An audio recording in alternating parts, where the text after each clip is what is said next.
Olá, pessoal, uma boa noite, né? Nós estamos aqui a mais uma aula da nossa disciplina de Filosofia Política, né? Hoje, dia 13 de abril, né, de 2001, agora em tempos de pandemia, nós estamos fazendo nossa aula da nossa disciplina online, né? E hoje nós vamos começar a trabalhar um texto, né, um texto novo, que o título dele é O Direito da Liberdade, né? Então, a gente vai começar hoje a discussão sobre esse texto, e nós até agora já chegamos a discutir a obra de Hegel, né, e nós também tratamos da, da obra O Sofrimento de Indeterminação, na última aula, que já é do Axel Honneth, foi uma leitura de Hegel, e a partir dessa aula de hoje nós vamos discutir essa obra aqui, O Direito da Liberdade, né? Então, vejam. Já no prefácio, né, o Honneth ele vai afirmar, né, que se utiliza, né, do modelo da filosofia do direito de Hegel, né, com o objetivo de desenvolver os princípios de justiça social sob a forma de uma análise da sociedade, né. Isso aqui é um resumo que eu fiz da obra, né. Para ele, isso só poderia ser conseguido se as esferas constitutivas da sociedade fossem conceituadas como materializações institucionais de determinados valores, cuja imanente pretensão à realização pudesse servir para indicar os princípios de justiça específico de cada esfera. Tal procedimento, né, exigiria que se garantisse a clareza quanto aos valores que deveriam ser representados nos diferentes âmbitos da nossa vida social. Ele informa, né, o Axel Honneth, que mostrará, alinhado a Hegel, que esses valores, né, vigentes na sociedade liberal democrática, nas sociedades liberal democráticas modernas, fundem-se em um único valor, que é a liberdade, né? Segundo ele, toda e qualquer esfera constitutiva de nossa sociedade materializa institucionalmente um determinado aspecto de nossa experiência de liberdade individual. Assim, a noção moderna de justiça, né, divide-se em múltiplos pontos de vista, tão múltiplos quanto as esferas institucionalizadas de uma promessa de liberdade passível de legitimação, né, em nossas sociedades contemporâneas, né. Em cada um desses sistemas de ação, sob a ideia de se comportar reciprocamente de maneira justa, né, entende-se outra coisa, uma vez que, para a realização da prometida liberdade, são sempre necessárias pré-condições sociais especiais e considerações empíricas entre os indivíduos. Para Axel Honneth, né, o seu método reconstrutivo normativo pretende verificar na implementação tipificante do desenvolvimento histórico das esferas individuais em que medida, né, se atingiu a compreensão da liberdade institucionalizada na realização social ocorrida nesse ínterim, né. Para ele, hoje, só podemos ter consciência clara das exigências futuras de justiça social se garantirmos a nós próprios uma reminiscência comum às lutas reivindicatórias que, travadas no solo normativo da modernidade, ainda não foram satisfeitas no processo histórico de demanda social mediante promessa de liberdade institucionalizada, né? Então, veja o seguinte, essa obra, como eu disse para vocês, né, ela é uma obra, já em algum momento anterior eu falei, né, que foi publicada em 2011, a obra anterior, O Sofrimento de Indeterminação, como eu disse para vocês, é um período de transição, né, entre a teoria do reconhecimento de Axel Honneth, né, a obra lá, A Luta por Reconhecimento, né, 92, e essa obra agora de 2011, que é O Direito da Liberdade, né. Então, nessa obra aqui, né, ele vai justamente se dedicar a fazer tal como Hegel fez na sua época, né, tentar, né, estudar aquilo que Hegel chamava de espírito objetivo, né? Tentar descrever Ficou escura a tela, hein, a... Natan? Pois não? A tela tá Como? escura. A tela tá escura. Escura? Ah, tá, é porque eu baixei o texto, né? Então, veja, vai tentar mostrar como é que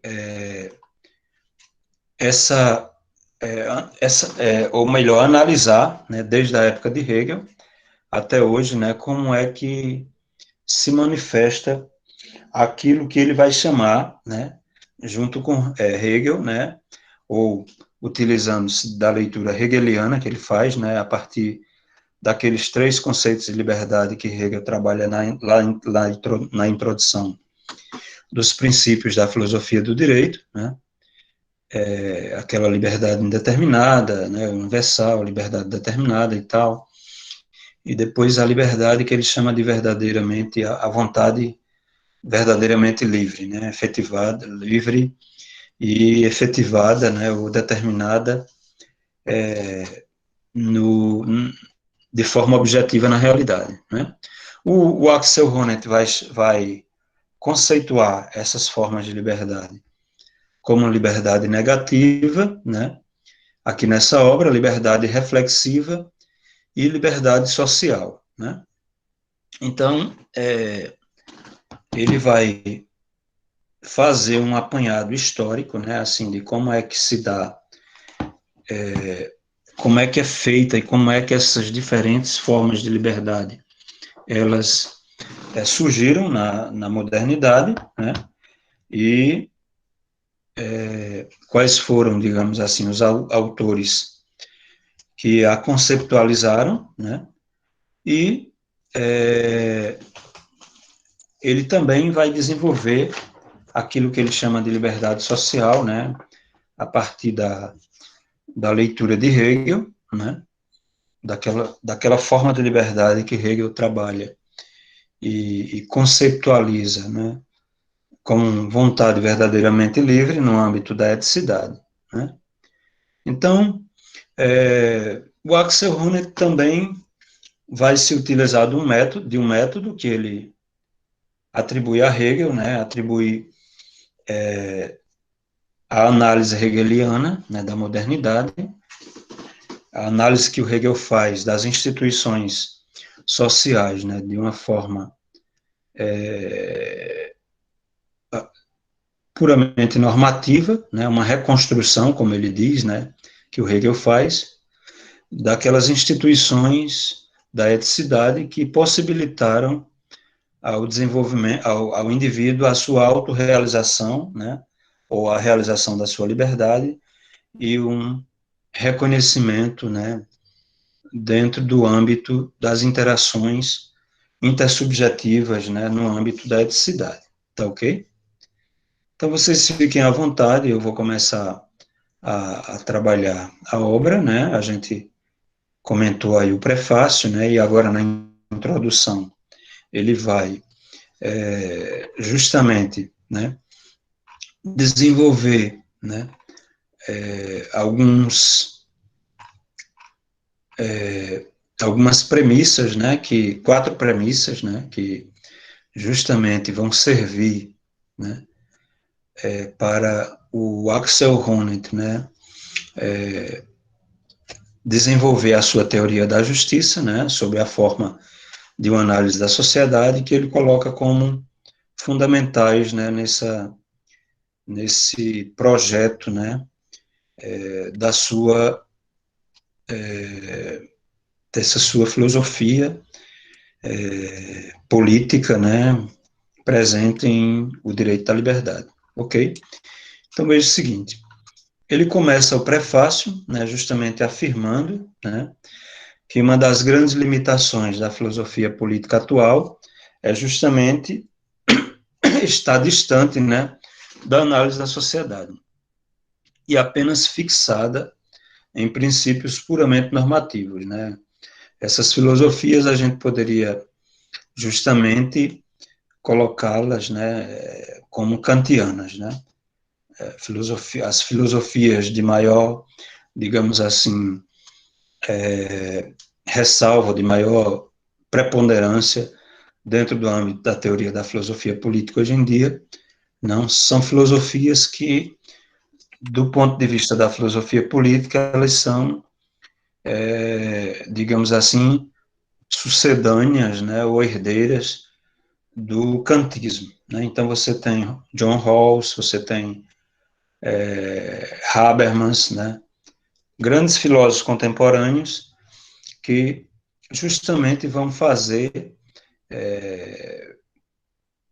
uma filosofia política baseada apenas ou fixada apenas em princípios puramente normativos, né? E ele diz, mesmo que seja tarefa de uma teoria da justiça, formular regras normativas pelas quais se possa mensurar a legitimidade moral do ordenamento social, esses princípios não devem ser estabelecidos isoladamente, em relação à eticidade de práticas e instituições dadas, para então serem aplicadas, né, posteriormente, de maneira apenas secundária à realidade social. Ele vai justamente mostrar, né, que depois da morte de Hegel, né, justamente devido a toda a polêmica em torno da obra do legado hegeliano, né, que é acusado seja de conservadorismo ou de legitimar teorias revolucionárias, né, a partir de uma visão da esquerda hegeliana, né, e a direita, que vai justamente ajudar a direita hegeliana nesse rótulo, né, de conservadorismo e de legitimação do status quo, né, da Prússia. Então, as filosofias ou as teorias da justiça, que são aliadas a Kant, né, ou a Locke, lá do lado anglo-saxão, né, elas se veem, segundo Honneth, como vitoriosas, né, porque, e para elas, né, os princípios normativos pelos quais se deve mensurar a legitimidade moral, né, do ordenamento social, não devem ser desenvolvidos com base nas estruturas institucionais existentes, mas devem se dar por dispositivos independentes delas de maneira autônoma. E essa visão, né, conforme o Honneth, né, ela permanece até os dias atuais, né.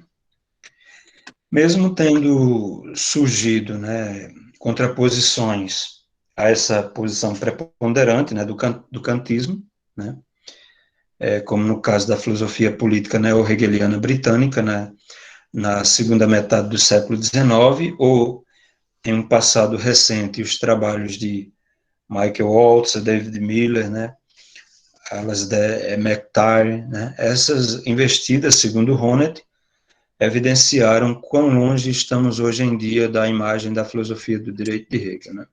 É por isso que o Axel Honneth, ele vai tentar com essa obra justamente levando em conta todo o legado hegeliano, né, construir um tipo de filosofia política, né, de teoria da justiça, que leve em conta, né, não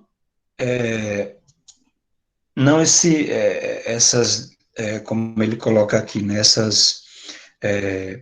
esses princípios puramente normativos, né, que são construídos, né, para depois serem aplicados à realidade de uma forma posterior.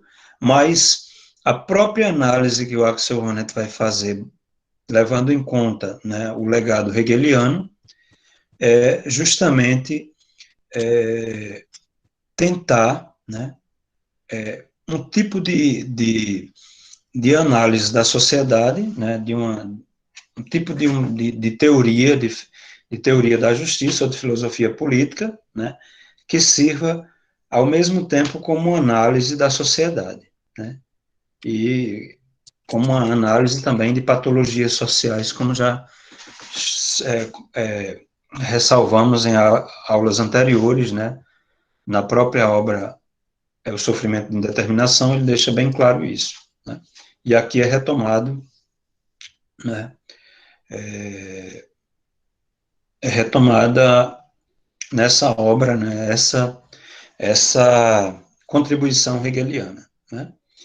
Então, veja o seguinte, ele diz, já Hegel, ao contrário, em sua filosofia do direito, conseguia fazer, né, que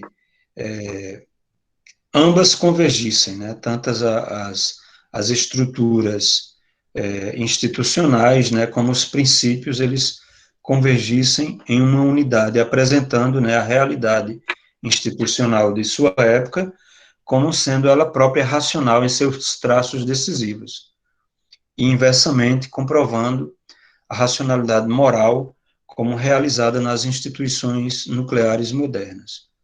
O conceito de direito empregado por ele, né, por Hegel, com esse intuito, deveria dar um nome a tudo que se fizesse presente na realidade social e possuísse, para tanto, consistência e legitimidade moral, para assim possibilitar e realizar de maneira universal a liberdade individual, né?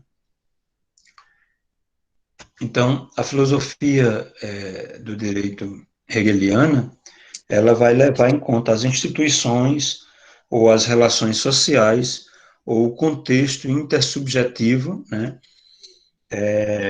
que justamente ele analisa naquele conceito que ele chama de Sittlichkeit, né, de eticidade. Sem, é claro, desmerecer, né, os momentos anteriores à eticidade, que ele chama de direito abstrato e de moralidade, né, como construções importantes da modernidade, né, que são também formas de realização da liberdade humana, mas que, quando absolutizadas, né, ou levadas em conta de uma forma puramente unilateral, elas acabam descambando em patologias, né, que eles chamam, né, patologias sociais, né. Então, veja, como eu disse para vocês, né, anteriormente, o Honneth vai estabelecer premissas, né, para justamente fundamentar essa sua teoria da justiça, né. Como coloquei aí no parágrafo, né, para Honneth, a intenção hegeliana de esboçar uma teoria da justiça a partir de pressupostos estruturais da sociedade deve ser retomada, né. Honneth afirma que não procura fundamentar de antemão as premissas necessárias a tal empreendimento. A justificação, segundo ele, será feita no decorrer da investigação por ele realizada, mas que é mister aclarar, ao menos, as premissas gerais pelas quais irá conduzir a investigação. Ele estabelece, portanto, premissas, né, 4 premissas que a gente vai ver aqui, né, para poder desenvolver sua teoria da justiça sob a forma de uma análise da sociedade, né. Então, vamos ver aqui a questão da primeira premissa, né, que o Axel Honneth estabelece, a intenção de elaborar uma teoria da justiça, né, como análise da sociedade, coincide, segundo Honneth, com a primeira premissa, né, que ele estabelece, que diz o seguinte: uma vez que a reprodução das sociedades até hoje, né, está ligada à condição de uma orientação comum por ideias e valores basilares. Então, essas normas éticas não apenas determinam de cima, sob a forma de valores últimos, né, como coloca Passos, quais medidas ou desenvolvimentos sociais podem ser concebidos, mas também determinados de baixo, precisamente como objetivos de educação mais ou menos institucionalizados, pelos quais se organizaria a vida do indivíduo no seio da sociedade. Para Honneth, o modelo de Talcott-Parsons de um sistema da teoria da ação fornece para ele uma concepção de sociedade adequada aos seus fins, né? Para Parsons, os valores éticos constituídos na realidade última de toda a sociedade incorporam o sistema cultural ao âmbito de partes subordinadas, no qual, quanto aos mecanismos de expectativas de valores, são cunhadas obrigações implícitas e ideais socializados. Em suma, uma estrutura de práticas sociais e de orientações para a ação de seus membros. Essas subjetividades que Parsons, no sentido de Freud, entende como integradas conflituosamente, orientam nos casos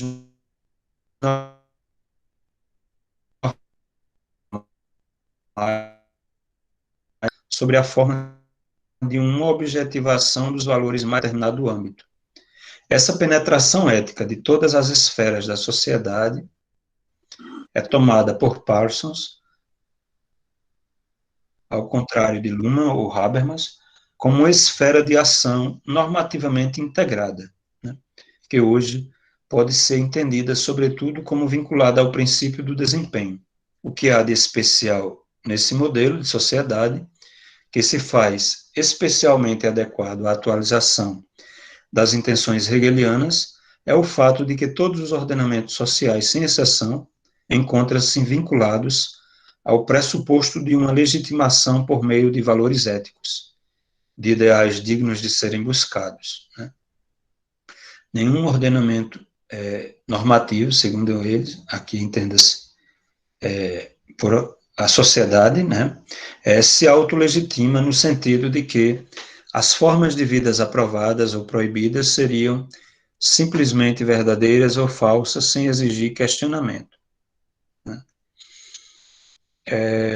Então, você vai ver que, segundo Parsons, né, ou segundo Axel Honneth, né, baseado na leitura de Parsons, né, essa questão da reprodução material, né, e a socialização cultural, né, que se dá e se organiza segundo exigências, né, de normas compartilhadas de maneira comum e mantida, elas são importantes, né, porque justamente elas coincidem com toda a leitura que o Hegel faz, né, em relação à filosofia do direito, né, aquela ideia de espírito objetivo, de eticidade, né, e, como ele coloca aqui, né, toda a sociedade, em certa medida, né, é uma encarnação do espírito objetivo, né, porque suas instituições, suas práticas e rotinas sociais refletem convicções normativas compartilhadas quanto aos objetivos de interação cooperativa, né. Mais tarde, demonstrou-se que esse conceito de espírito objetivo deveria ser ainda mais enriquecido para poder fundamentar efetivamente todas as intenções que, no caso, Axel Honneth associa, né, a ideia de uma teoria da justiça como análise da sociedade, né. Então, ele coloca a segunda premissa aí, né, com essa ideia, ele introduz a segunda premissa, né, a proposta segundo a qual se deve tomar apenas os valores ou ideais como um ponto de referência moral, né, de uma justiça que, com pretensões normativas, a um só tempo constitui reivindicações normativas e condições de reprodução de cada sociedade, né. Para Hegel, a ideia de justiça, de modo algum, é uma grandeza independente, explicável em si mesma e, portanto, autônoma, né. Então, ele vai justamente colocar que essa questão, né, que os critérios de justiça aqui são analisáveis somente por meio da referência a ideais faticamente institucionalizados, né, nessa sociedade, né, e justamente, né, deve-se considerar justo, né, como ele diz, o que em diferentes esferas sociais é feito para promover um tratamento abrangente no sentido do papel que ele é efetivamente destinado na divisão ética de tarefas de uma sociedade, né? Então, essa análise, né, que justamente é realizada, né, de uma forma puramente imanente, ela vai justamente se contrapor àquela visão construtivista, ou às visões construtivistas, né, das teorias da justiça, que ele denomina de teorias kantianas, né? E tanto a teoria da justiça de Rawls, né, como a de Habermas, elas partem justamente, né, como mostra a Honneth aqui, né, de uma congruência histórica entre princípios de justiça obtidos de maneira independente, né, e os ideais normativos da sociedade moderna. Né. A diferença para teorias desse tipo, segundo Hegel, né, consiste na necessidade de não apresentar uma justificação autônoma e construtiva de teorias da justiça, né, porque a, na visão honetiana, levando em conta Hegel, esses princípios, né, devem ser obtidos de uma forma puramente imanente, né, e ele justamente não deve ser colocado, né, aqui como fazem as teorias kantianas, que são obtidos e só posteriormente, né, aplicados à realidade social, né. Em Hegel e em Honneth, né, essa, esses princípios, eles coincidem com a própria estrutura normativa da sociedade que se dá naquelas instituições, né, da eticidade, que ele chama de, né, de instituições éticas, né, que seriam a família, a própria sociedade civil e o Estado, né, que são instituições que possibilitam, como eu já disse para vocês, o reconhecimento dos indivíduos, né, e a autorrealização deles, né, em sociedade. Né. Então, o Axel Honneth, ele vai justamente levar em conta esse conceito que eu falei para vocês, que ele atribui a Hegel, que é o conceito de reconstrução normativa, né? E ele diz aqui, por reconstrução normativa, entende-se o processo pelo qual se procura implantar as intenções normativas, né, de uma teoria da justiça mediante a teoria da sociedade, já que valores justificados de modo imanentes são de maneira direta tomadas como fio condutor da elaboração e classificação do material empírico. Tendo em vista seus esforços normativos, as instituições e práticas são analisadas e apresentadas à medida que se mostram importantes para a materialização e realização de valores socialmente legitimados. Né? Ele diz o seguinte: com relação a esse processo, reconstrução deve significar que, tomando-se o conjunto das rotinas e instituições sociais, são escolhidas e representadas unicamente as que possam ser consideradas indispensáveis para a reprodução social. E uma vez que os objetivos da reprodução devem ser estabelecidos em grande parte de acordo com os valores aceitos, a reconstrução normativa implica necessariamente ordenar as rotinas e instituições sob o ponto de vista da força de sua contribuição quanto à divisão do trabalho, para a estabilização e implantação daqueles valores. Né? Então, ele vai mostrar a importância, né, de autores como Durkheim e Parsons, né, na construção da sua teoria, e aqui ele coloca, né, a terceira premissa da sua, que serve, digamos assim, para fundamentar a sua teoria da justiça, que busca validar, né, o procedimento metodológico de reconstrução normativa. Né. Para Honneth, a realidade social não deve ser pressuposta como objetivo suficientemente analisado. Seus traços e suas propriedades essenciais devem ser ressaltados, demonstrando-se quais esferas sociais produzem determinadas contribuições à garantia e à realização dos valores já institucionalizados na sociedade. Né? Nesse estudo, diz Axel Honneth, né, serão contemplados as práticas e instituições sociais cuja constituição normativa vem servir à realização de valores socialmente institucionalizados. Então... Professor, tem uma pergunta.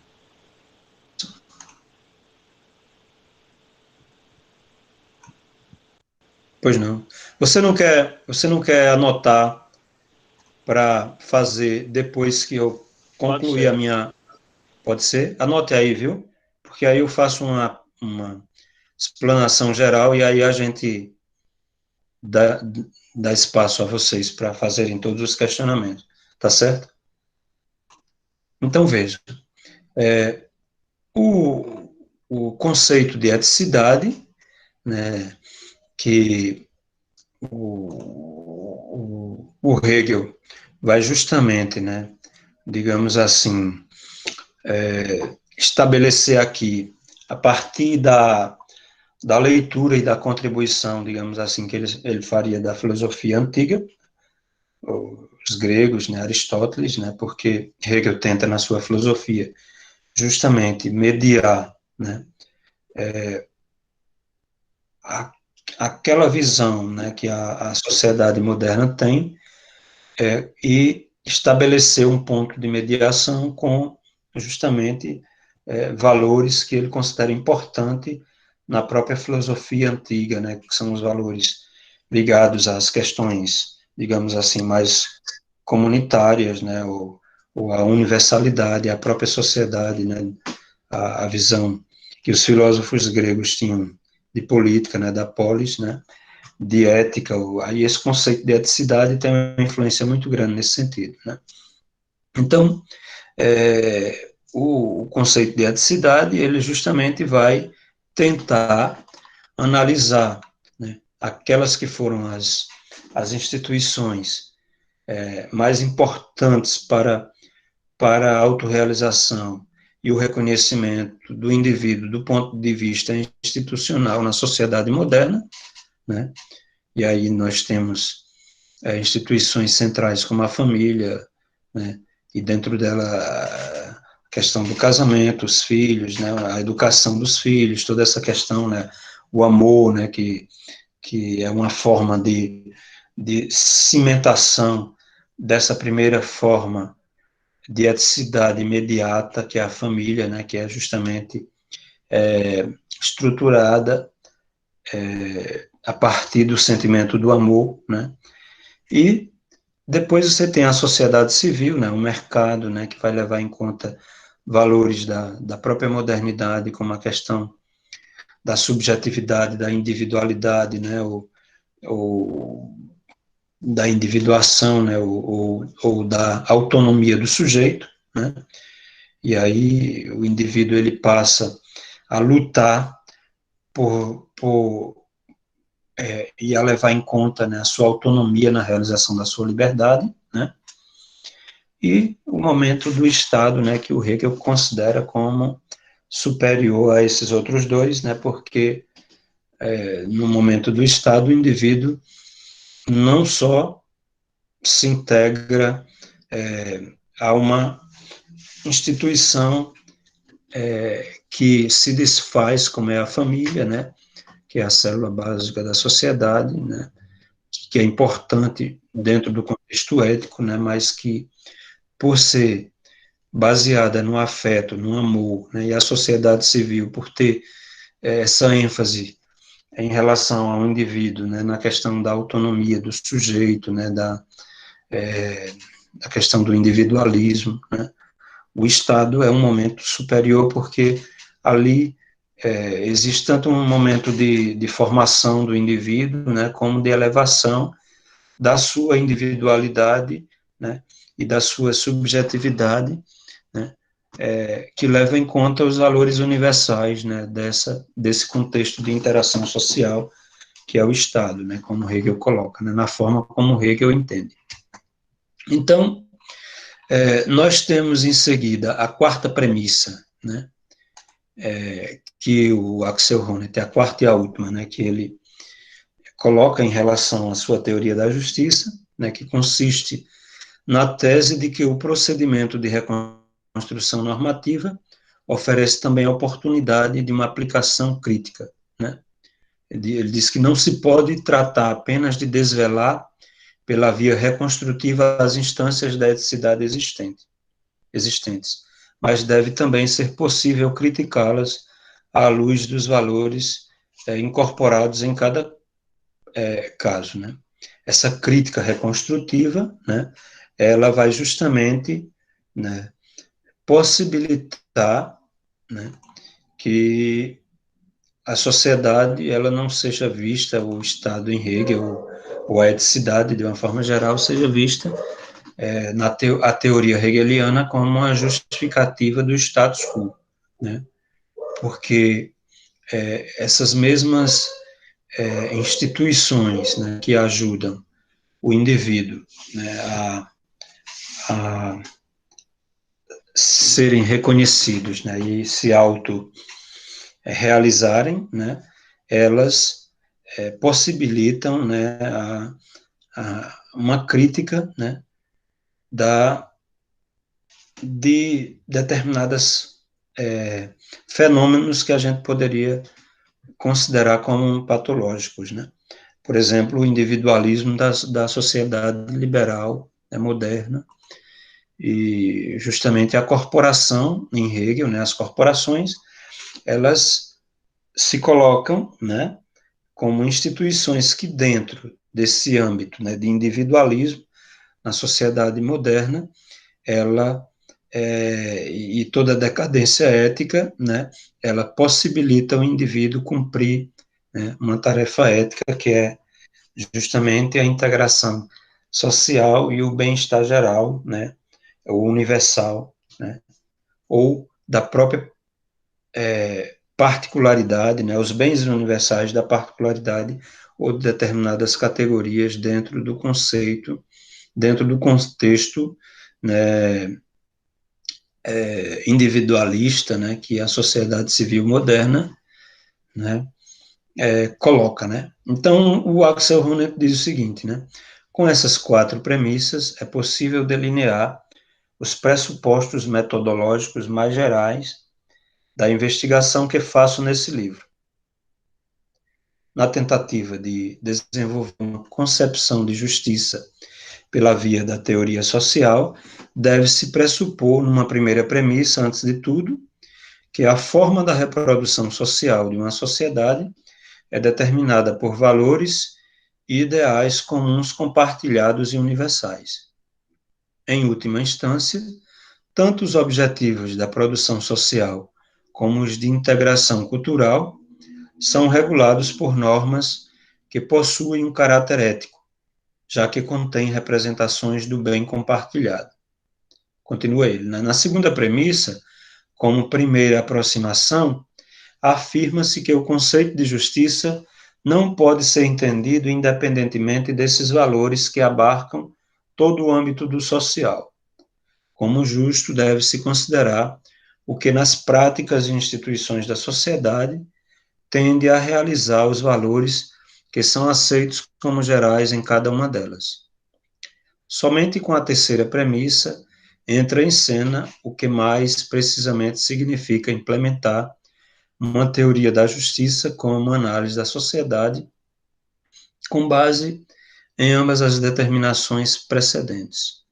Assim, se tem em mente que, a partir da diversidade da realidade social, são selecionados ou, em termos metodológicos, reconstruídos normativamente, né, os valores universais. Com essa quarta premissa, deve-se, por fim, garantir que a aplicação de tal procedimento metodológico não leve a afirmar a existência de instâncias da eticidade. Mediante sua estrita execução, a reconstrução normativa tem de ser desenvolvida até o ponto em que, se for necessário, pode se tornar evidente em que medida as instituições e práticas éticas deixam de representar de maneira suficientemente abrangente ou completa os valores gerais que elas incorporam. Né?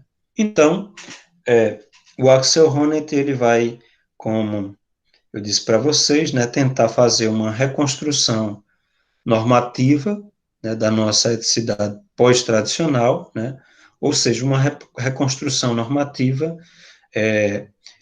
desde, digamos assim, esses anos posteriores, né, à filosofia do direito de Hegel, né, posteriores à morte do Hegel e a análise feita por Hegel, né?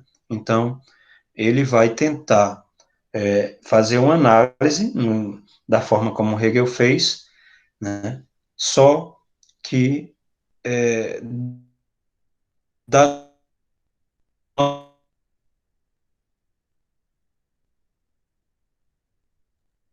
nossa forma de vida, aquilo que ela vai levar em conta, é claro, né, autores um pouco anteriores a Hegel, né, o próprio Hegel, e autores mais atuais, né, como importantes para a filosofia política, como é o caso de Habermas, de Appel, né, de autores, inclusive, da sociologia, né, como Durkheim, Parsons, né, Max Weber, né, e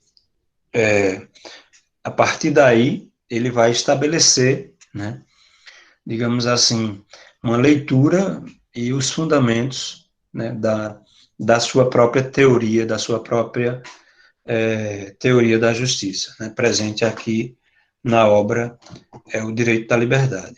Então, num primeiro momento na obra, o Axel Honneth vai fazer uma atualização histórica, né, como ele diz, né, desses últimos anos, né, dos últimos até hoje, né, até a nossa época contemporânea, né, desde a modernidade, né.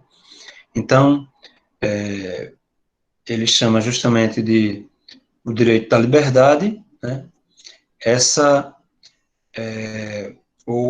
levando em conta essas teorias, né, que ele procura atualizar do ponto de vista tanto histórico como filosófico, né, e que são importantes para a compreensão, né, da nossa realidade hoje, né, e que, segundo ele, né, justamente vai ser focada o principal princípio, o principal valor que a modernidade atribuiu a si mesmo, né, que está centrado em torno da figura da liberdade, né. Então, todas essas concepções que ele analisa aqui nessa obra, né, desde Hobbes, Locke, Rousseau, né, até os autores, os filósofos atuais, né, como eu coloquei, o Habermas, o Appel, né, todos essas teorias, nelas há um entrelaçamento entre liberdade, né, e justiça, né. O conceito de liberdade, cada conceito de liberdade trabalhado por cada um desses filósofos, né, vai descambar ou vai em uma determinada concepção diferenciada também de justiça, né? Então, justiça e liberdade individual, né, elas são, digamos assim, duas faces da mesma moeda, né, no sentido de que, né, a liberdade do indivíduo é um fator, né, central na forma de se compreender o que é justo, né, o que é justiça, né, do ponto de vista do ordenamento social, né. Então, o conceito, aquilo que é atribuído como liberdade, né, em cada teoria dessas, né, seja as teorias liberais, né, mesmo Hobbes, que é um absolutista, mas ele vai ser importante na fundamentação de um conceito liberal, né, que é o conceito de liberdade negativa, né, por enfatizar esse âmbito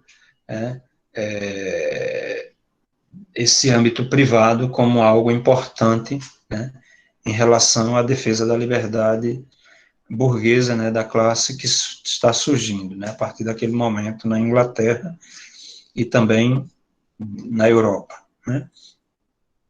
Então, o Axel Honneth, ele vai tratar dessas concepções, né, nessa obra, e ele parte do modelo de liberdade negativo, né, que vai ser atribuído justamente, como eu disse a vocês, a Hobbes, Locke, Rousseau, o próprio Kant, né, e depois ele vai tratar do segundo modelo, né, levando em conta toda a análise que o Hegel fez, né, na sua filosofia do direito, né, aqueles 3 modelos de liberdade.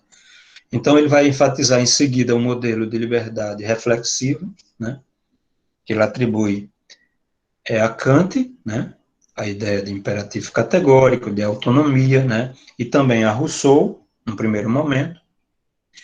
E, em seguida, né, ele vai tratar daquilo que ele chama de liberdade social, né, que é atribuída a Hegel, né, e que a própria teoria dele, né, é estabelecida a partir dessa noção que é a de liberdade social, que é baseada justamente na ideia de que a realização da liberdade individual, ela só se dá por meio, né, e através de instituições sociais, né, que possibilitam o reconhecimento do indivíduo, né, e a sua autorrealização, né, de um ponto de vista social, né. Então, vocês vão ler esse texto, né, a partir de agora.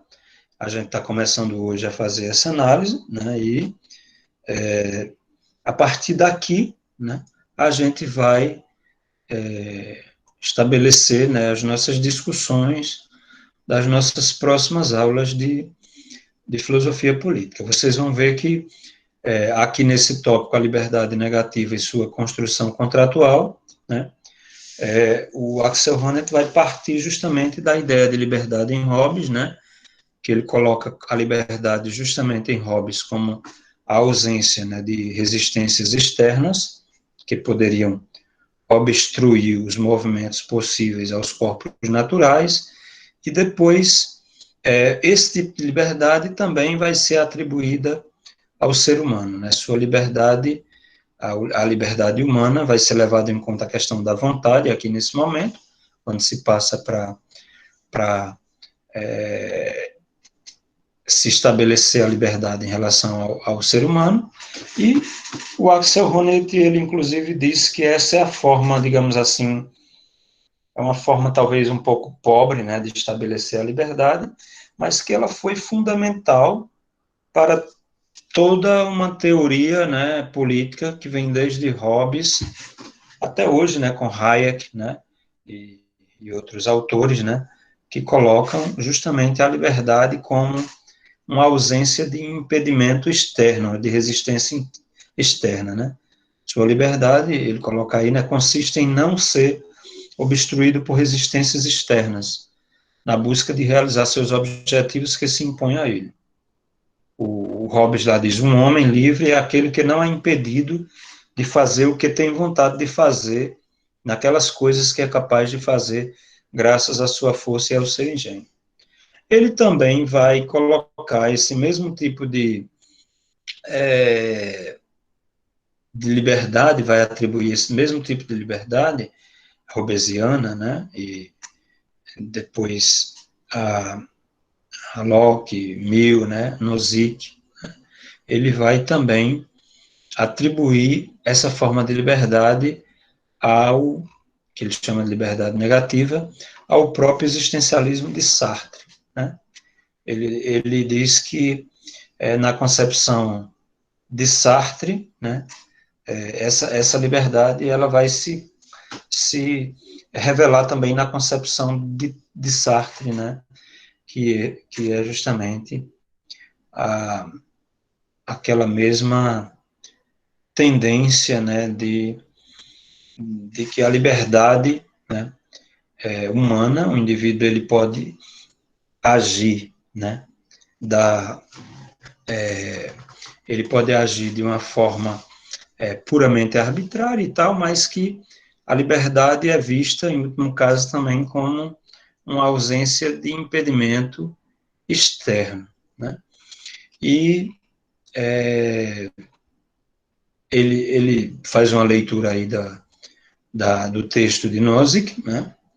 Anarquia, Estado e Utopia, colocando essa forma de liberdade como puramente arbitrária, né? E onde, né, ela vai se radicalizar, né, na época contemporânea, né?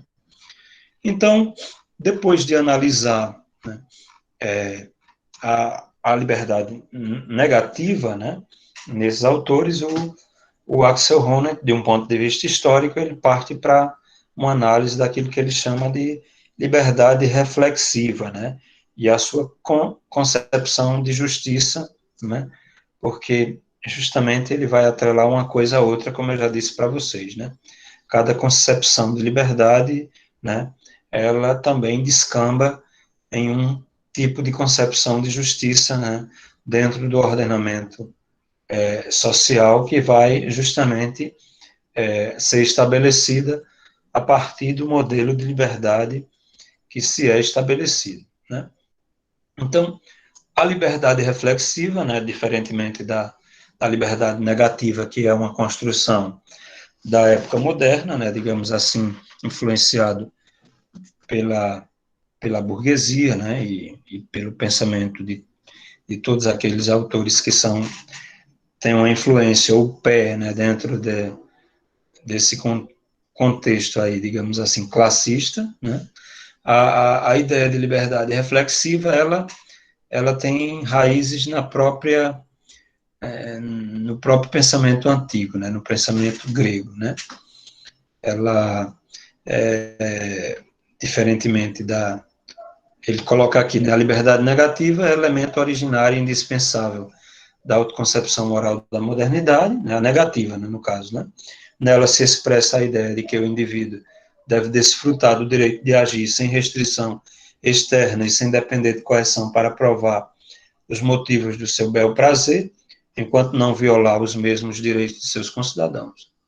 Aí, diferentemente da liberdade reflexiva, ele coloca, ou da liberdade negativa, ele coloca a ideia de liberdade, que é a ideia de liberdade reflexiva, ela se estabelece, né, antes de tudo, somente pela relação do sujeito consigo mesmo, né? Segundo essa ideia, é livre o indivíduo que consegue se relacionar consigo mesmo de modo que, em seu agir, ele se deixe conduzir apenas por suas próprias intenções. Veja, no caso da liberdade reflexiva, que ele vai colocar que é uma influência da leitura que alguns filósofos modernos fizeram da obra de Rousseau, né, e que aí vai se bifurcar, né, pelo lado kantiano, né, na ideia de uma autodeterminação do indivíduo, e, por outro lado, um autor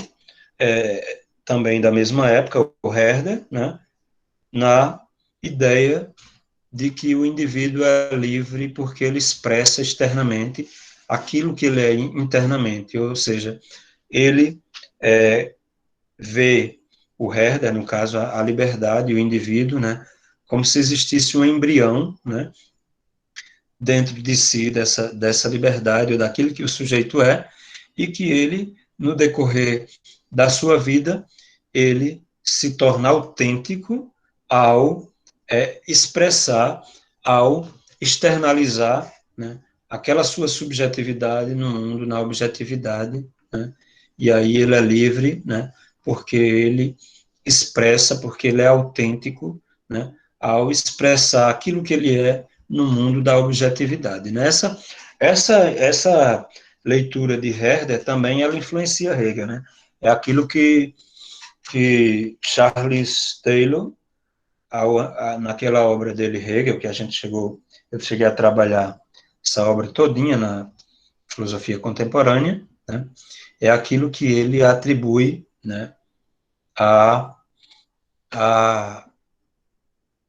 ao pensamento romântico, né, e no caso aqui a Herder, né, ele chama de expressivismo, e que a própria leitura que o Hegel faz, por exemplo, do trabalho ou da subjetividade ao se objetivar, tem toda uma influência nesse sentido, né, porque em Hegel a subjetividade, ela se externaliza, ela se expressa, ela se objetiva de uma forma expressivista, né, esse eu no mundo, e se determina, né, enquanto objetividade, né? Mas veja, tanto o conceito de autodeterminação em Kant como a ideia, né, de que o indivíduo é livre porque expressa a sua autenticidade, né, a autenticidade da sua liberdade, elas são fundamentais, né, para a filosofia, para esse tipo de conceber esse tipo de liberdade que o Axel Honneth chama aqui de liberdade reflexiva, né? Lembrando aqui que todo esse contexto de interpretação, né, especialmente a contribuição kantiana, né, de análise da subjetividade e da moralidade, né, a leitura que ele faz, né, a influência e todo o conhecimento que a gente tem, né, de que o indivíduo, ele se move, né, e age a partir da reflexividade, né, digamos assim, do seu comportamento, né, e da racionalidade que ele atribui, né, na forma de um comportamento que leva em conta uma norma que é universal, estabelecida na forma de um imperativo categórico, né. Então, são importantes, né, tanto essa questão da autolegislação como a questão da sinceridade, né, que o Herder vai justamente colocar como algo importante para essa forma de externalização da liberdade individual, né, elas estão atreladas a esse conceito que o Axel Honneth chama de liberdade reflexiva. Mesmo Habermas e Karl Otto Appel, né, que foram os criadores da ética do discurso, né, eles são colocados dentro desse padrão aqui, ou desse modelo de liberdade que o Axel Honneth chama de reflexivo, né, porque, segundo ele, né, só há uma modificação aí, né, segundo a qual, né, o sujeito moral, né, ou segundo a qual esses autores passam a identificar o sujeito moral, né, no mundo, né, a partir da leitura, né, esse sujeito moral é toda uma comunidade de comunicação, né, e não é mais simplesmente aquele sujeito visto de uma forma puramente monológica, como é em Kant, né. Então, veja o seguinte, né,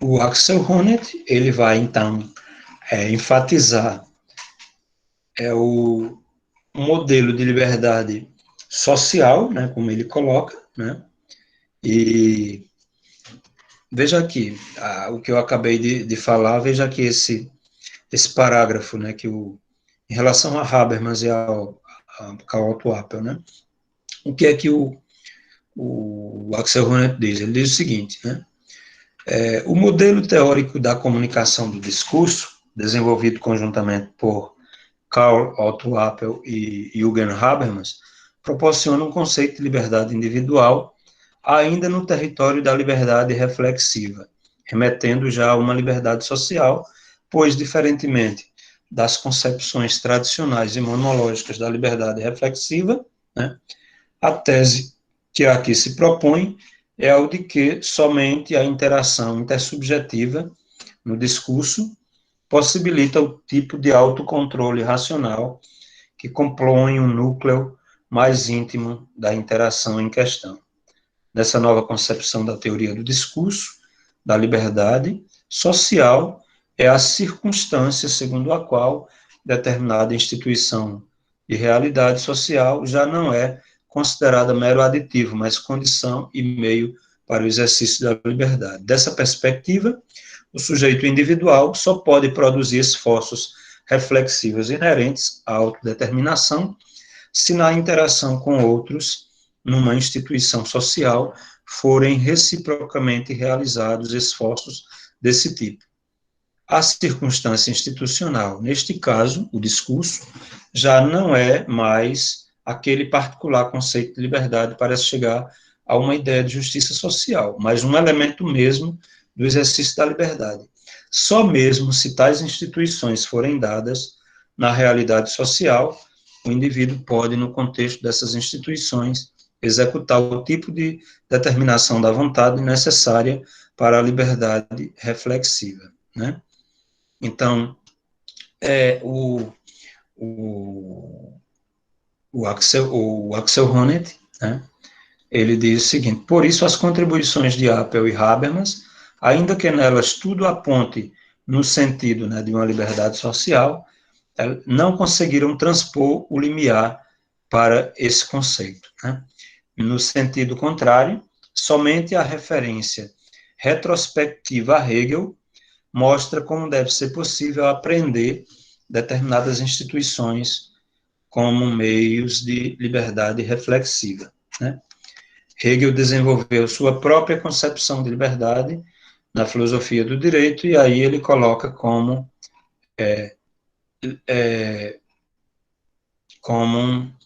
liberdade social, né? O Axel Honneth concebe aquele modelo de liberdade, que seria o modelo das interações do contexto da eticidade. Axel Honneth chama de liberdade social, né? E ele vai justamente mostrar, né, que esse modelo de liberdade em Hegel, né, o que Hegel considera liberdade, é fornecido lá no parágrafo 7 dos princípios da filosofia do direito, onde Hegel enfatiza a questão da amizade e do amor como exemplos de liberdade, né, porque é um tipo de liberdade onde o indivíduo está consigo mesmo em um outro, né? Então, esse é um modelo de liberdade, né, onde, do ponto de vista do reconhecimento, né, do reconhecimento recíproco, digamos assim, seria ideal para a autorrealização do indivíduo, né, já que o indivíduo está consigo mesmo no outro, né, não vê o outro como um impedimento para a sua realidade, para a sua autorrealização. Pelo contrário, né, o outro possibilita a realização da sua liberdade, a sua autorrealização, né, e ao, né, ser fundamental no reconhecimento, né, esse reconhecimento que é recíproco, né, tanto no âmbito da instituição da família, né, no primeiro momento, né, as relações movidas mais pela emoção, né, dos sujeitos que fazem parte daquela instituição, mas também depois no âmbito, né, da sociedade civil, né, quando esses indivíduos passam a se reconhecer, né, como trabalhadores, né, ou como indivíduos, né, que possuem determinadas capacidades e através da formação que tiveram, né, e que têm, eles, né, se autodeterminam como sujeitos livres que buscam se realizar, né, e essa forma de realização da liberdade, no âmbito da sociedade civil, ela é considerada superior ao próprio momento da família, porque no momento da família o indivíduo é apenas um membro, né, que tem uma participação dentro daquela instituição, mas que ele nem sempre tem autonomia para fazer qualquer coisa, né, que deseje realizar de uma forma puramente individual, puramente autônoma, né, e na sociedade civil isso acontece. Por outro lado, no âmbito do Estado, né, essa autorrealização, ou essa realização do indivíduo, ela é considerada, digamos assim, por Hegel, de um âmbito, porque esse indivíduo, né, já formado, né, e que é autônomo, ele, né, participa com a sua contribuição, né, com a sua ação para a possibilidade e a possibilitação, né, da própria liberdade como um todo dentro do contexto ético, né, dentro do Estado, né. Então, isso aqui é, digamos assim, um momento de leitura do Axel Honneth, né, da contribuição que os autores, desde a época moderna até hoje, deram em relação a essa contribuição, né, daquilo que ele está analisando aqui, que é a ideia, né, ou melhor, o conceito, né, de justiça, né, nessa obra, né, a sua teoria da justiça, né, e essa teoria da justiça leva em conta, né, esse fator que é fundamental para a modernidade, que é a questão da liberdade, como eu disse para vocês, né, todas as concepções de liberdade, né, elas também, né, estão atreladas à questão da justiça, né. Então, conforme o modelo de liberdade, né, nós temos um tipo de concepção de justiça, né, diferente, né. Então, você tem um conceito de liberdade, por exemplo, liberal, como é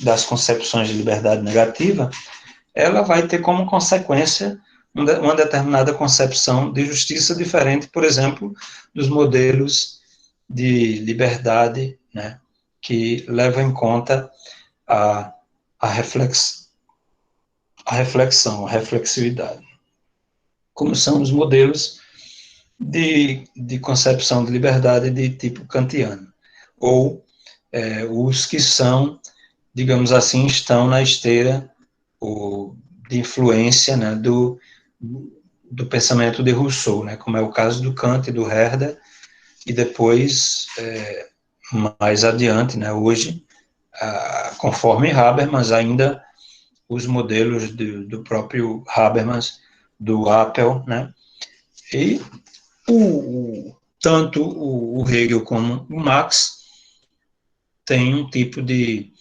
concepção de liberdade que ele considera como, né, social, né.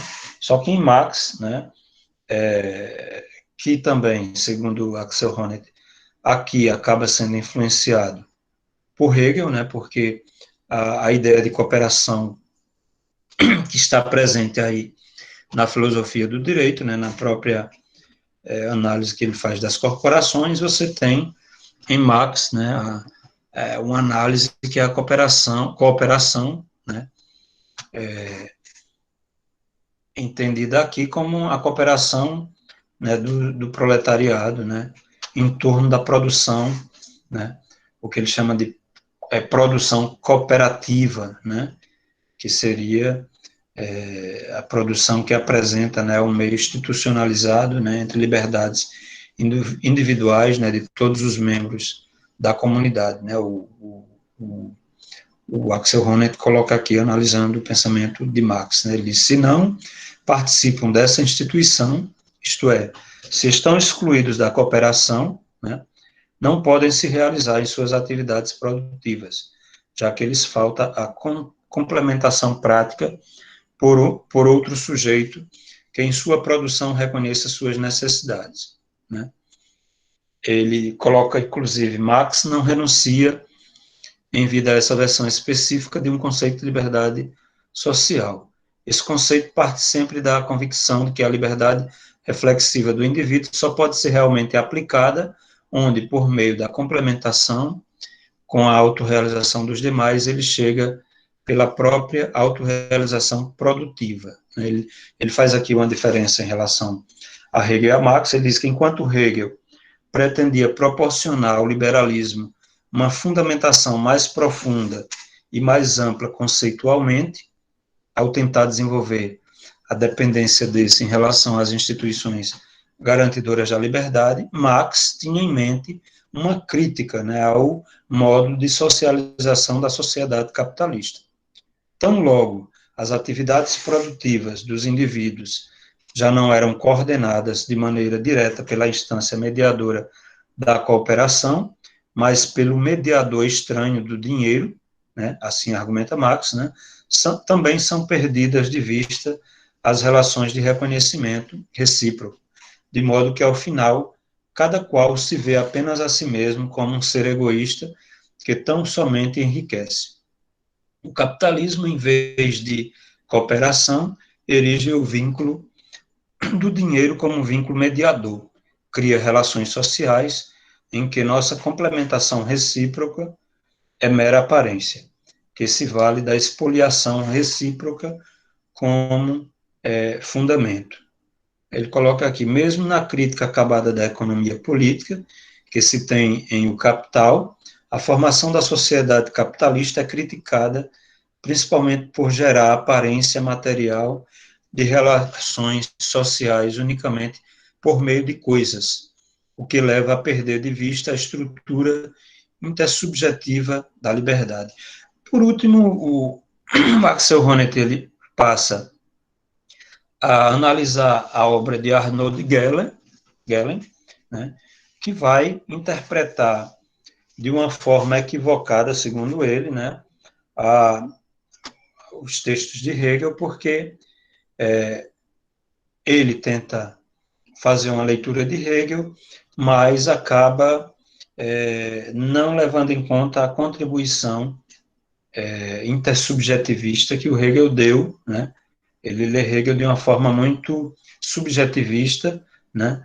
E ele interpreta as instituições sociais, o Arnold Gehlen, né, como componente intrínseco da liberdade individual, que seria importante, né? Hegel também viria mais ou menos dessa forma, mas só que em Hegel as instituições elas são, digamos assim, escolhidas do ponto de vista, né, de uma reconstrução normativa, são aquelas instituições que proporcionam reconhecimento, né, intersubjetivo desses indivíduos, né, e a autorrealização desses indivíduos do ponto de vista social. Enquanto Gehlen, né, ele dá um peso muito maior às instituições do que a própria liberdade humana, tal como Hegel a concebe, né, o Axel Honneth, como uma liberdade social, né, que é produto justamente, né, dessa produção dos sujeitos, né, no mundo e dessa identificação desses sujeitos, né, enquanto se veem reconhecidos nela, né, e se autorrealizam por meio dela, né? Ok, eu vou parar por aqui, porque aqui é só um contexto histórico, né, que o Axel Honneth está fazendo. A partir da próxima aula, nós vamos justamente ver aquilo que o Axel Honneth, no segundo momento, ele vai chamar como um momento, né, levando em conta de possibilidade da liberdade, né? Então, outra parte da obra, né, possibilidade da liberdade, porque ele vai tratar justamente da liberdade jurídica e da liberdade moral, reflexiva, né, perdoe. No terceiro momento da obra, a terceira parte da obra, ela leva em conta a efetivação da liberdade, onde ele vai tratar da liberdade social, né? Agora vejam o seguinte, enquanto a teoria de Hegel é uma teoria que leva em conta toda essa conceptualização e toda essa análise da modernidade, né, mas temos que diferenciar, né,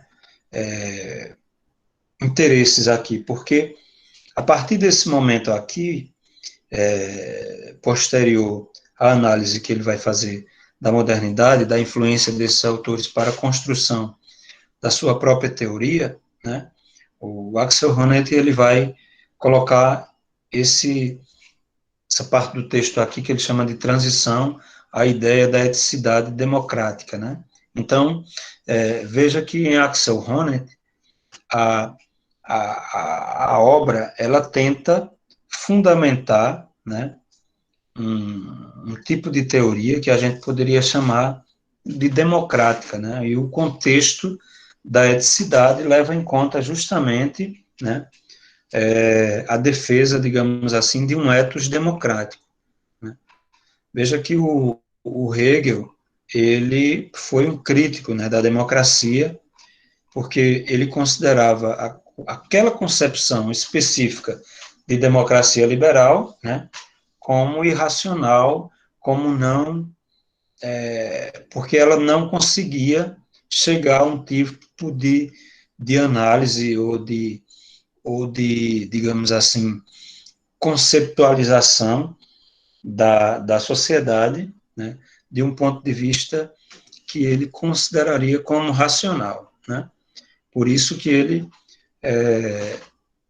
atribui tanto a teoria liberal como a própria conceptualização kantiana, né, daquilo que a própria modernidade e os grandes filósofos e nós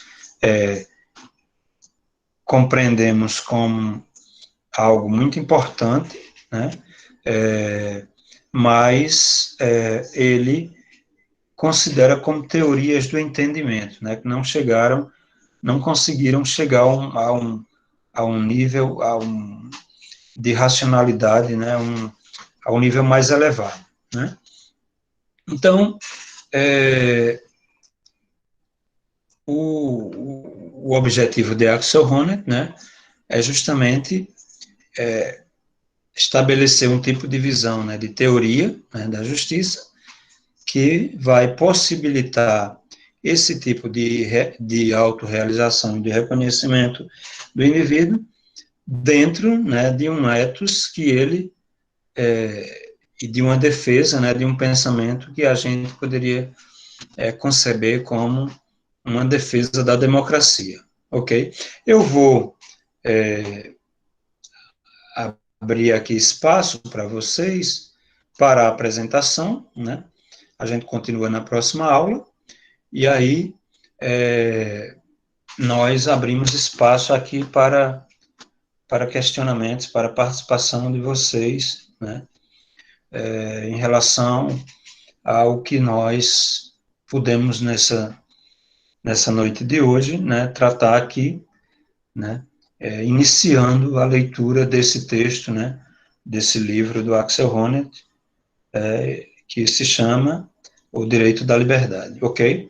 Alisson, você tinha uma questão naquela hora, e eu pedi para você anotar, não sei se eu consegui, com a minha exposição depois, já dar alguma resposta, mas se não, você pode fazer a sua questão agora para a gente tentar responder, tá certo? E todos os outros colegas também fiquem à vontade, tá certo? Alisson. Estão me ouvindo bem? Sim, estamos. Professor, o senhor quer encerrar a gravação para não ficar muito extenso? Não, pode continuar, faça a sua questão, porque eu comecei um pouco tarde, a gente ficou conversando antes, e aí, offline, aí a gente tem bastante tempo aqui. Pode colocar a sua questão, depois se a turma não tiver questões, aí eu encerro, tá certo? E a gente Tudo bem. conversa mais à vontade. Não, naquele momento o senhor estava falando, né, sobre as questões, assim, sobre a teoria da justiça fundamentada numa análise social, né, assim, mas, assim, dentro da metodologia em que o Ronald fala, né, ele, como o senhor mesmo expôs, ele fala sobre a questão de grupos que seriam levados em consideração, né? Quando falo de grupos, eu estou falando de indivíduos, né? E valores que, vamos dizer assim, e práticas, né? que esses indivíduos efetuam nas suas comunidades. Mas, assim, a pergunta seria mais ou menos assim, quais seriam realmente esses grupos que seriam considerados, né? Para se caso a teoria da justiça de Honneth fosse levada a cabo, ou seja, levado à prática como um modelo para a elaboração de uma constituição, né? E assim, e quais seriam esses grupos, né? E o que aconteceria com os grupos relegados, colocados de lado, né? Isso não iriam, vamos dizer assim, gerar conflitos de interesse e assim, o senhor disse também que a questão que iria ser levada em consideração seria os valores do mercado, da família e das instituições. Qual seria esse mercado, né? Qual seria esse modelo de família? E quais as instituições realmente seriam, né, levadas em conta? Por exemplo, a igreja seria uma delas, mas se fosse analisado a partir de um dado empírico que boa parte da sociedade é ateia, por exemplo, né? Eu gostaria que o senhor discutisse sobre isso, falasse um pouco. A segunda, Alisson, a segunda parte da sua questão, eu entendi muito bem. Eu não entendi a primeira em relação a esses grupos que você fala. Qual é a importância, que grupos é que você está colocando, que o Honneth chega a enfatizar na obra, seria isso, é? Para o reconhecimento, é isso? Sim. Qual os grupos eles seriam assim adotados como modelo para... Tá. Desculpa, é porque na hora estava alguém aqui ligando, fazendo uma ligação, e eu estou usando o celular para... E aí... Porque a gente eu tem a tentei... tendência de dividir a sociedade assim em joio e trigo. Não vou colocar muitos termos, mas ou em liberal ou em conservador, né? Mas liberal para que práticas e conservador para que práticas? Ou seria feito um mix de práticas liberais e práticas conservadoras? Eu digo falando como uma coisa séria mesmo, como se fosse assim, a composição de uma constituição, de algo que fosse basilar e que tivesse influência direta em leis mesmo, uma questão normativa para a região, a sociedade. Veja, veja se eu vou conseguir responder sua questão, se eu entendi bem, né? Em relação às instituições, qual o objetivo de Axel Honneth, né? Aqui ele está tentando expor uma teoria, né? Uma teoria política, né? Onde ele tenta justamente criar uma teoria da justiça que não tenha mais, digamos assim, ou que não seja influenciada simplesmente por princípios puramente normativos, como, por exemplo, as teorias que ele chama de kantianas, né? Que levam em conta, por exemplo, ou as teorias que estabeleceram a ideia, por exemplo, de uma igualdade, né? Do ponto de vista puramente formal entre os indivíduos, ou uma justiça que é estabelecida levando em conta, por exemplo, como John Rawls faz, a instituição do contrato social, que o próprio Hegel já descartava, né, como algo, digamos assim, de cunho ético, no sentido de fundamentação do Estado, ou, né, de relações, digamos assim, de um nível mais elevado, né, porque o contrato, ele tinha... era um conceito, um conceito e uma instituição criada pela, digamos assim, pela própria sociedade, mas que é estabelecida, segundo Hegel, né, nas relações privadas, mas que não serviria para fundamentar algo tão importante e necessário como, por exemplo, o Estado. Mas veja, então essas teorias, mesmo teorias contemporâneas como a de John Rawls, elas são, digamos, construídas por determinados princípios sem se levar em conta o âmbito institucional. Todas as teorias contratuais modernas, você tem, por exemplo, Hobbes, Locke, Rousseau, todas elas criam a ideia de um suposto estado de natureza, um estado de natureza imaginário, e depois aquela visão, a partir daquela visão, se legitima um tipo de sociedade que se quer criar, fundamentada na ideia de contrato, né? Então, a ideia de justiça, ela é pressuposta, né, de algo que é puramente, digamos assim, fictício ou imaginário, né? Que é a ideia de um estado de natureza, ou de um véu de ignorância, como vai colocar John Rawls, né, porque a teoria da justiça dele também leva em conta toda essa pressuposição, né, fictícia, que ele chama de véu de ignorância, né, como as teorias, por exemplo, modernas fizeram, né, em relação às teorias contratualistas, a ideia de um estado de natureza.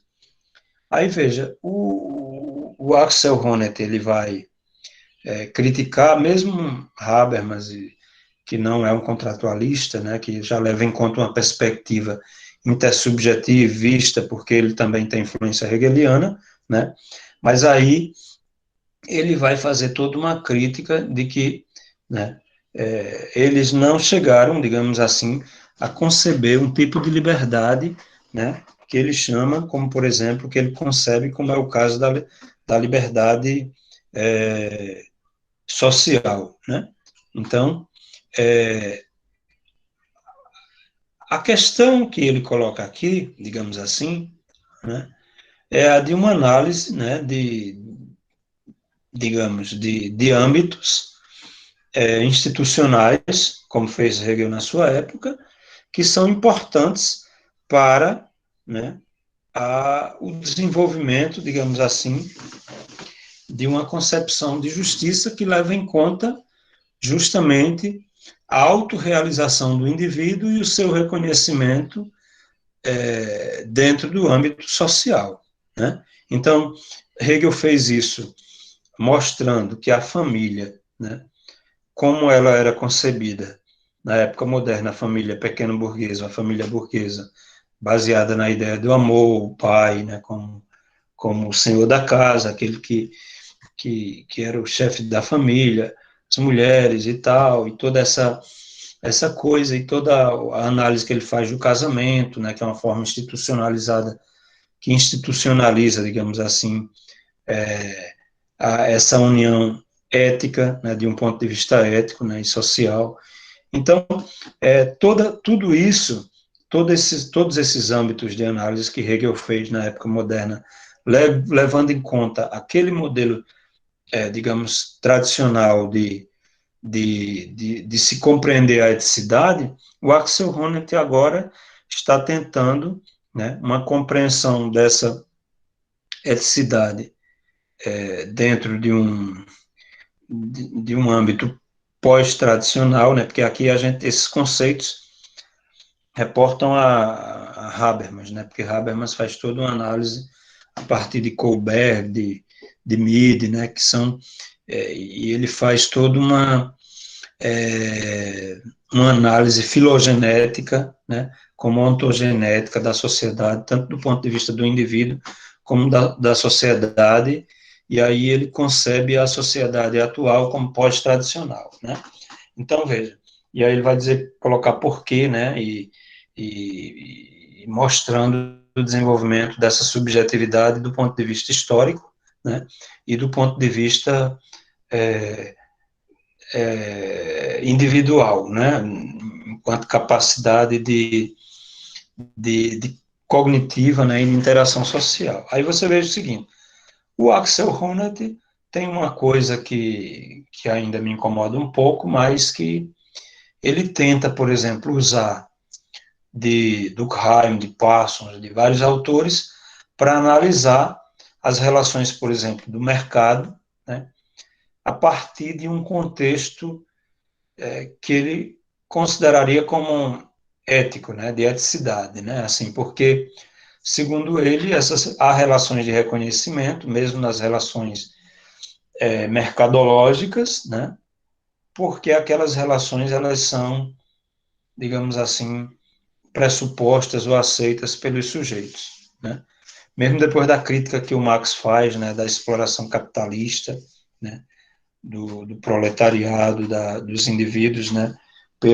pela burguesia e tal, ele vai tentar fazer um tipo de análise, né, e eu ainda estou, como eu ainda é um filósofo que eu comecei a ler a partir de agora, do pós-doutorado, né, eu ainda estou me assentando ainda, me aprofundando nessas questões, porque eu não vejo muita ética, né, assim, nas relações capitalistas, né, e de exploração, né, É só e eu lucro, não né? É vejo, só lucro, né? e eu não vejo reconhecimento verdadeiro, né, por parte de alguns indivíduos, né, que são muito ricos e poderosos e tratam nós, o restante da população, né, mais pobre, né, como simplesmente descartáveis ou simplesmente você vale pelo que você possui, né? Pelo que você possui. Então, você veja que nas relações do dia a dia, se você não tiver bem apresentável, se você não for um indivíduo, né, que tenha posses, né, que socialmente seja é, respeitável porque tem posses, né, você muitas vezes é até vítima, né, desse sistema, né? Dentro do âmbito que deveria lhe proteger, você muitas vezes, né, você recebe uma bala da polícia, você vai no supermercado e você é negro com sua esposa e chega lá você e sua esposa e depois você sai assassinado, né? A sua esposa sai sozinho fazendo compra, né? Como é o caso daquele senhor lá do Rio Grande do Sul, né? Que os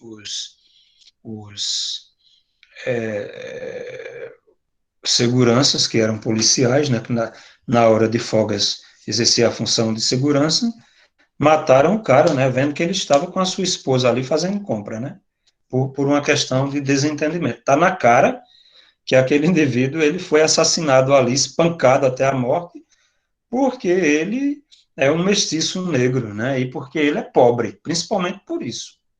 Então, você não pode, as relações de reconhecimento e de autorrealização. Eu tô trabalhando com o Axel Honneth aqui, é um europeu, né? É um europeu. Eu acho que ele tem uma contribuição, uma análise muito interessante de Hegel, de toda a história da filosofia, é um grande intelectual. Nós vivemos aqui num país que é extremamente, a gente está aplicando um tipo de capitalismo selvagem terrível, né, nas relações, querendo acabar tudo aquilo que a gente conseguiu historicamente, né, inclusive a classe trabalhadora, né, em termos de direitos sociais, o atual governo, principalmente a gente vê, né, as políticas aí, né, é de tentar liquidar tudo isso, né, como se, como se a Desde tudo, população né? como se a população tivesse condições de sobreviver dessa forma, tendo outra pandemia, acabando com o SUS, acabando com, com, com várias questões sociais, a população, os mais vulneráveis, vão ser aniquilados, né? E a gente vê que não existe uma preocupação nesse sentido, né? A gente viu todo o egoísmo, toda, toda o comportamento da burguesia, das classes mais abastadas, né, dentro de seus carrões, fazendo passeata, dentro do ar-condicionado, pedindo para os trabalhadores, em pura pandemia, início dela, que não tinha vacina, não tinha nada, irem trabalhar, sem distanciamento social, sem nada, né, porque o que importa, né, é a manutenção desse sistema que enriquece quem é rico, né, que dá mais poder a quem tem. Mas aí a massa de manobra, ela é descartável, né? Então, nós estamos aqui analisando um autor, mas eu acho que ele pode servir como ferramenta, como análise, para tratar de algumas questões, mas, em outros casos, deixa-se a desejar algumas análises, né? Assim, como é um autor que eu ainda estou me apropriando, estou lendo há muito pouco tempo, né? Assim, eu acho que ele deve dar alguma resposta, talvez ele daria ele mesmo melhor que eu, né? Ao analisar a sua obra, né? Mas é assim que eu vejo, Alice. Eu não sei se eu conseguir responder a sua pergunta. E o Carlos Henrique ia fazer uma colocação. Me desculpe, Carlos, é porque eu estava terminando a minha fala e aí eu não deixei você falar, mas fique à vontade, viu? Foi isso mesmo. Eu acho que pobreza. Carlos, uhum. Só uma Professor, questão. Consegui responder sua pergunta? Não sim, sei se... assim, minha Desculpe, viu, questão Carlos? Desculpe. é meio que, assim, né, o pano de fundo, vamos dizer assim, do Estado liberal, né, em que prega valores capitalistas, ele faz com que, assim, a normatividade ela tente, vamos dizer assim, organizar e controlar a sociedade, claro, do ponto de vista de formular leis e normas para que a sociedade não se destrua, não seja libertina, mas ao mesmo tempo que ela cria mecanismos que despertam no ser humano desejos e revoltas que fazem com que esses valores éticos eles sejam relativados, né? Eu assisti um filme agora muito interessante e eu recomendo, chamado Tigre Branco, está na Netflix, sabe? Que expõe bem isso, sabe? O cara faz de tudo para realmente ter o seu lugar e ser reconhecido e não, vamos dizer assim, se depara todo o tempo com a crueldade e a indiferença e uma existência, caso ele não tome alguma atitude, de, vamos dizer assim, uma existência insignificante, sem nenhuma representação, vamos dizer assim, de bem-estar para ele. Então ele toma uma atitude perversa, entendeu? Mas que dá início a toda uma mudança da sua própria vida. Mas assim, fico pensando como é que seria, vamos dizer assim, vamos colocar no campo da imaginação, estabelecer ou formar uma teoria da justiça sobre a análise de uma sociedade cujos valores foram totalmente corrompidos, né? Em todas as esferas, políticas, institucionais, familiares, como seria isso, né? Assim, como iria extrair esse dado empírico de uma matéria, de um objeto tão disforme, né? Eu fico... Mas respondeu bem, sim, professor. Obrigado aí. Essas são elucubrações, são... Tá. Carlos, tá. Desculpe, Alisson. Carlos, eu cortei sua fala, me perdoe, Não, viu? mercado, e população em geral, professor. Você está com a câmera desligada, você percebeu? Ah, sim, Eu não, desculpe. né? Agora não, tá normal agora. Ah, sim, não, eu não mexi não aqui. Não, professor, mercado e legislação. É mais ou menos o que o Alisson só tocou aí, ano passando. A função da lei para esse capitalismo selvagem que existe de meados do século XX, de 1900, depois da Segunda Guerra, para hoje, é de subserviência ao capitalismo, ao mercado. Então, para Sim, que serve a concordo. legislação? Como uma panela de pressão para abafar o desejo de todos. Sim. Essa palavra desejo, né? Então, a função da lei é amordaçar o povo, entorpecer, que seja, para que dê livre passagem para o mercado fazer o que quiser. Isso Quando é fala livre verdade. mercado, aquela concentração de renda absurda, né? Em meia dúzia de pessoas. Uhum. Carlos, eu acho que às vezes a gente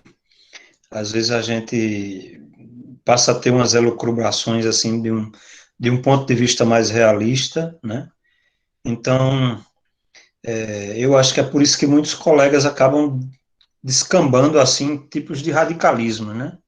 Dentro da própria academia, né? Porque o indivíduo, às vezes, ele se desespera com toda uma análise nua e crua que ele faz da sociedade e da realidade, né? E acabam partindo para umas teorias bem radicais, assim, né? Em termos digamos,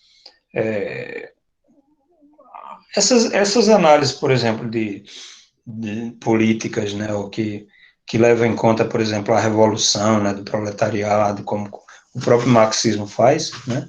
Eu acho que tem muita gente ainda hoje que defende de uma forma muito radical isso, né? Assim, dentro da academia a gente ainda vê muita gente fazendo isso. Agora, por outro lado também, quando você passa a analisar autores como, por exemplo, a própria Escola de Frankfurt, você também se desilude um pouco com essa análise, está entendendo? Porque, por exemplo, quando o proletariado, quando os próprios trabalhadores nos países desenvolvidos passaram a ter um tipo de condição de vida melhor, eles mesmos passaram a relativizar a luta dos trabalhadores de outros países, está entendendo? Então, nem aí, se você é um trabalhador de outro, pelo contrário, eles radicalizam e chegam a querer que o próprio Estado radicalize no sentido de, vem toda essa xenofobia, está entendendo? Porque o indivíduo que é mais pobre, que vem de outro Estado, ele está tomando o emprego daquele trabalhador que é filho daquele Estado, está entendendo? Então, É o que foi o que você. aconteceu na Alemanha nazista, né, cara? Uma das propagandas do partido nazista era essa, que os judeus estavam nas melhores posições sociais de trabalho do que os próprios alemães.